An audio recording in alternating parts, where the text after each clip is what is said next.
Well, to learn more about what is in store for the biggest advertising event of the year, joining me now with more is Nick Primola, Group Executive Vice President for the Association of National Advertisers. Nick, welcome.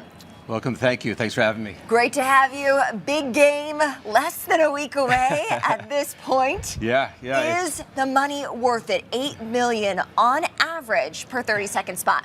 I think we could say unequivocally, because of what you just said, it is more than worth it. It's not going to sell out. That inventory is not going to sell out well before the Super Bowl if it wasn't. The advertisers that we have are so sophisticated and so smart. They're able to track the impact of what they're doing and what they're spending. And so safe to say it is worth it and more. What are those tools that advertisers can use to measure the investment that comes with one of these Super Bowl spots? Well, it's not just the spot itself during the game. It's what they have during previously, leading up to the game and after. So it's really exciting to kind of see the whole theme come together. And what you'll see, what you won't see is the sophisticated tools that they have for tracking spend, like AI, for example. You're going to see a lot of AI, hear a lot of AI, but they're using a lot of AI to track what they're doing, who's watching, where they're watching, and how they're getting their information from, and ultimately what they're buying. What do you think are going to be the top ad themes this year at the Super Bowl? So a couple things, right? You've got, oddly, gaming is huge this year in the Super Bowl. You have a lot of, let's say, down to earth, sort of getting down to just everyday life and enjoying it, right? So you have that just sort of, everyone's relaxed, right? You have a lot of previous years, people trying too hard, people forcing new products like crypto bowl, metaverse, and that sort of thing. I think it's really just kind of getting down to basics and enjoying, what it's all about. Just nice entertainment. So gaming will be popular. Anything that you think advertisers in this environment will stick away from? Well, certainly stick away from anything that is divisive, because what you're doing here is you've got the biggest platform where you have the largest audience that you're going to ever get.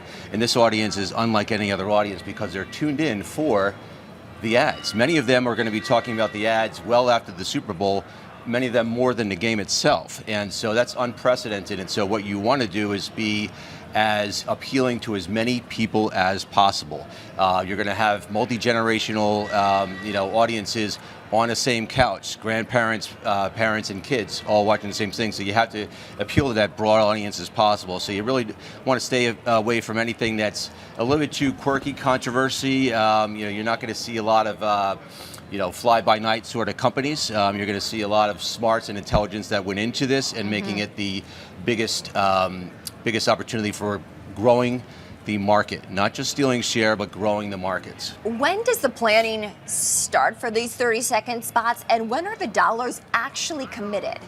Well, the dollars are committed in various ways throughout the year, but pretty much you're budgeting for 2026 right now, and in the next several months. So more or less a year ahead you're planning, and it really comes down, like anything, it's a marathon, but it does come down the final stretch in the final months. Some of them actually start to keep things really, really fresh, really just in the last month or so. But things like Doritos, where it is a long campaign, you require many submissions into the actual events. I think they have like 15 spots that are finalists for the events, and so that takes a little bit longer of a lead time.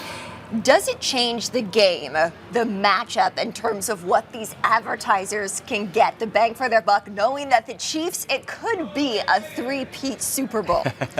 Well, you've got that Chiefs factor, which I call the, in the Super Bowl, which really is the three-ring circus of the Super Bowl itself, the halftime show, which is bringing in new audiences each year, as well as, I'm going to say it again, I know it might cringe, but the Taylor Swift effect, which was, last year was a big deal, but, call it that in a category, you're bringing in way more female viewers who maybe wouldn't normally watch football or sports in that matter, and that's a great opportunity to grow market with important decision makers in the household. Are there stats that you can share about that? We had seen Taylor Swift last night at the Grammys. She was in a sparkling red Chiefs-like wardrobe, Nick, okay? Right, yeah. So how do we know, what are the numbers you can share about that demo that's been brought in?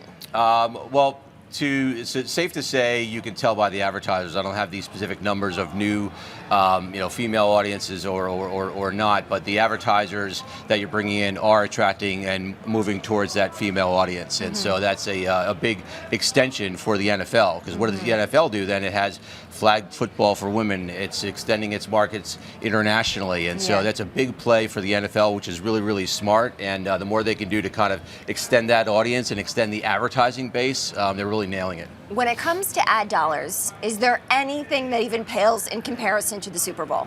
No, I think you could look at various Olympic buys and investments and like the big, but not in a one moment sort of thing. And really for advertising, it is the Super Bowl of advertising. It's the Oscars of advertising. It's everything for advertisers because the attention is on you. You can get it really, really right and have a lot of company growth.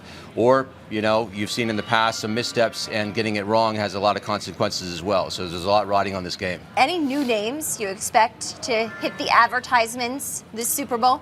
You've got some new products, right? So you've got AI, coming at it. You've got FanDuel in a big way. I think Caesars as well. So again, some of the gaming, they're trying to grow their markets into the arena here. But you also have tried and true names, right? Budweiser. Look at what Hellmann's is doing, right? They're bringing back a storied brand and a classic story of How He Met Sally in a new, fresh way. Nick Primola, Group Executive Vice President for the Association of National Advertisers. Nick, thank you. Thank you so much.